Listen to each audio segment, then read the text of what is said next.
కొత్త పంట కాలువలు అవసరం ఉంటే కొత్త పంట కాలువలు ఏర్పాటు చేసుకుంటాం. మరియు మళ్ళీ గ్రామీణ రహదారులు ఏర్పాటు చేసుకుంటాం. అంటే ఒక గ్రామం నుండి ఇంకో గ్రామానికి రహదారి ఏర్పాటు చేసుకుంటాం. ఒక గ్రామం నుండి ప్రభుత్వ సంస్థలకు రహదారి ఏర్పాటు చేసుకోవడం. ఒక గ్రామం నుండి వ్యవసాయ పొలాలకు వెళ్ళడానికి రూట్ మ్యాప్ తయారు చేసుకోవడం. ఈ రకంగా రకరకాలైనటువంటి పనులు తయారు చేస్తాం. అదేవిధంగా చెరువులలో ఫిష్ పాండ్స్ అంటే చేపలు పెంచుకోవడానికి గుంతలు తవ్వకం చేస్తాం. అదే మాదిరిగా రైతుల యొక్క పొలాలలో లేదా ఉమ్మడి భూములలో ఫారం ఫండ్స్ ఏర్పాటు చేసుకుంటాం. ఈ ఫారం ఫండ్స్ వల్ల ఏంటిది, రైతులకు మందు స్ప్రే చేయడానికి వాటర్ అందుబాటులో, నీళ్లు అందుబాటులో రావడం, గ్రౌండ్ వాటర్ పెరగడం, అదేవిధంగా పశుగ్రాసనం పెంచుకోవడానికి, పశువులకు దానకు మరియు నీళ్లు అందుబాటులో రావడానికి మనం ఫారం ఫండ్స్ ఏర్పాటు చేస్తున్నాము.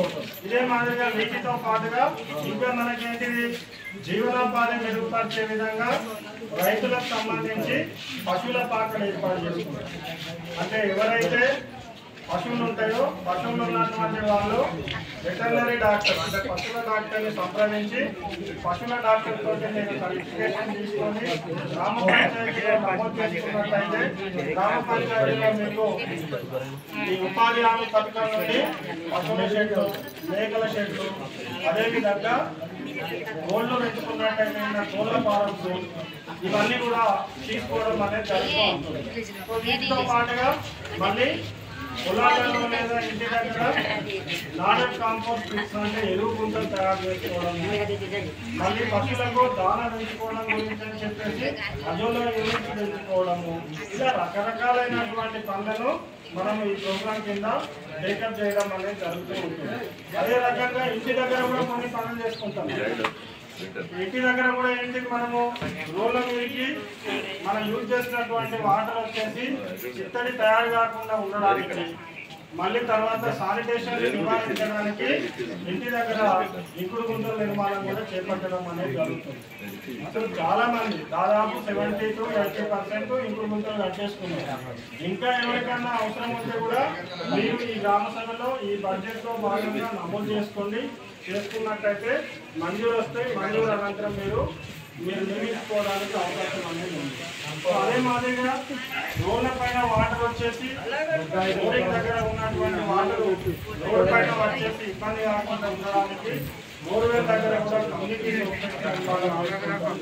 ప్రభుత్వం యొక్క సంబంధించినటువంటి బిల్డింగ్స్ ఉన్నట్లయితే ఆ వాటర్ కూడా డిస్టర్బ్ కాకుండా ఉండడానికి రీఛార్జ్ స్ట్రక్చర్స్ ఏర్పాటు చేసుకుంటాం. అంటే ఇవన్నీ కూడా మనము గ్రౌండ్ వాటర్ని పెంచుకోవడానికి ఎక్కువగా ఇంపార్టెన్స్ ఇచ్చి టేకప్ చేస్తున్నటువంటి పనులు. కాబట్టి ఇలా రైతుకు పొలాలలో అవసరం ఉన్న పనులు, ఇంటి దగ్గర అవసరం ఉన్నటువంటి పనులు, ప్రభుత్వ భూములలో అవసరం ఉన్నటువంటి పనులు, మౌలిక వసతులకు సంబంధించినటువంటి పనులు, వీటన్నిటిని కూడా మనం ఈ లేబర్ బడ్జెట్ 1,34 లక్షల రూపాయలలో వెళ్ళి ఎంపిక చేసుకోవడం అనేది జరుగుతూ ఉంటుంది. వీటన్నిటిని మీరు ఉపయోగించుకోవాల్సినటువంటి అవసరం ఉంది. సో ఇదంతా ఒక పార్ట్. చట్టం ఏం చెప్తుందంటే దీంట్లో ఒక కండిషన్ చెప్తుంది. అంటే ఉపాధి హామీ పథకం అనేది కూలీలకు అంటే లేబర్కు ప్రాధాన్యత ఇస్తూ తీసుకొచ్చినటువంటి పథకం ఇది. కాబట్టి దీనిలో ఏంటంటే ఖచ్చితంగా కనీసం 60% లేబర్కు ఖర్చు అయితే గరిష్టంగా 40% కూలీలకు ఖర్చు పెట్టడానికి అవకాశం అనేది ఉంటుంది.